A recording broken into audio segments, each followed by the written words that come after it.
yang ditaklukkan oleh Muslim Jawa dari Kesultanan Demak pada abad 16. Kerajaan Hindu-Buddha Sunda Pajajaran ditaklukkan oleh kaum Muslim di abad ke-16. Konflik antara kaum Muslim bagian pesisir dengan kaum pedalaman Jawa Timur yang Hindu-Buddha, pendiri Kesultanan Aceh Ali Moghoyar Shah, memulai penyerangan pada tahun 1520 untuk mendominasi bagian utara Sumatera. Adapun penyebaran agama Islam di Jawa, pulau dengan jumlah penduduk terbesar yang mencapai 80% populasi penduduk Indonesia, banyak dilakukan oleh para ulama yang terkenal dengan sebutan Wali Sanga. Wali Sanga dikenal sebagai penyebar agama Islam di tanah Jawa pada abad ke-14.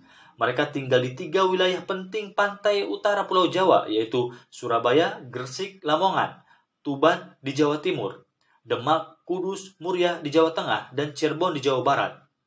Peranan mereka sangat besar dalam mendirikan kerajaan Islam di Jawa. Juga pengaruhnya terhadap kebudayaan masyarakat secara luas melalui dakwah secara langsung termasuk melalui pengembangan seni dan budaya.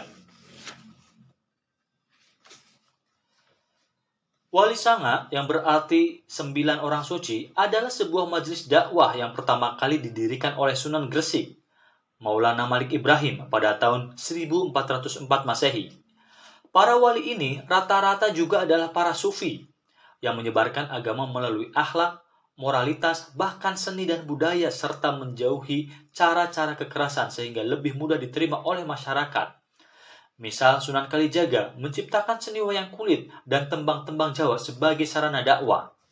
Meskipun jumlah wali sebenarnya lebih dari 9 karena hidup pada masa yang berlainan, namun terdapat 9 nama wali yang paling terkenal, yaitu 1. Maulana Malik Ibrahim, yang disebut juga Sunan Gresik atau Sunan Tandes atau Mursyid Akbar Tarikat Wali Songo. 2. Sunan Ampel atau Raden Rahmat. 3. Sunan Bonang atau Raden Makdum Ibrahim. 4. Sunan Derajat atau Raden Kasim. 5. Sunan Kudus, yakni Ja'far Shadiq.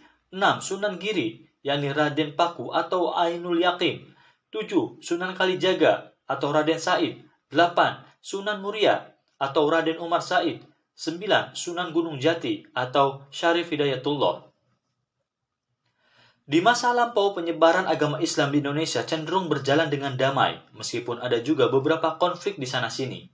Berbeda jauh dengan yang terjadi di India, Afrika, dan Timur Tengah, di mana sejarah Islam banyak diwarnai dengan berbagai peperangan, konflik, dan kekerasan, maka di Indonesia agama Islam justru bisa menjadi faktor pemersatu masyarakat. Kultur, tradisi, dan budaya Indonesia yang sejuk dan cinta damai mungkin telah memengaruhi warna agama Islam di negeri ini. Selain itu, sejak masa kolonial, kaum Muslim juga memiliki kontribusi dalam perjuangan dalam mengusir penjajahan dari Indonesia. Contohnya adalah Perang Padri di Sumatera Barat yang dipimpin oleh Imam Bonjol dan Perang Jawa yang dipimpin oleh Pangeran Diponegoro.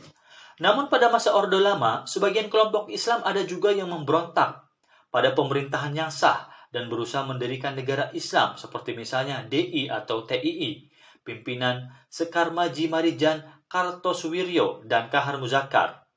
Saat itu, kaum Muslim juga berpartisipasi dalam bidang politik melalui beberapa partai, yaitu Partai Persatuan Pembangunan (PPP), Partai Keadilan Sejahtera (PKS), Partai Amanat Nasional (PAN), dan Partai Kebangkitan Bangsa (PKB). Sebagian besar umat Islam di Indonesia berada di wilayah Indonesia bagian barat, seperti Pulau Sumatera, Jawa, Madura, dan Kalimantan. Sedangkan untuk wilayah timur, penduduk Muslim banyak yang menetap di wilayah Sulawesi, Nusa Tenggara Barat, dan Maluku Utara, dan wilayah tertentu di Indonesia Timur seperti Kabupaten Alor, Fakfak, Haruku, Banda, Tua, dan lain-lain. Di Indonesia terdapat 2 organisasi massa atau ormas Islam terbesar yang bersifat moderat, yaitu Nahdlatul Ulama dan Muhammadiyah. Nahdlatul Ulama atau NU didirikan oleh Kiai Haji Hasyim Asy'ari pada 31 Januari 1926 dan bergerak di bidang keagamaan, pendidikan, sosial, dan ekonomi, diantaranya dengan mendirikan pondok pesantren. Dalam hal pemikiran keagamaan cenderung pada i'tiqad Abu Hasan al-Asy'ari dan Abu Mansur al-Maturidi, sedang dalam bidang fikih lebih cenderung mengikuti mazhab Imam Syafi'i. Adapun jumlah pengikutnya diperkirakan mencapai jumlah sekitar 140 juta. Partai Kebangkitan Bangsa adalah partai yang didirikan oleh tokoh-tokoh NU. Muhammadiyah didirikan oleh Kiai Haji Ahmad Dahlan pada 18 November 1912 dan bergerak di bidang keagamaan, pendidikan, sosial, dan ekonomi, di antaranya dengan mendirikan rumah sakit, sekolah,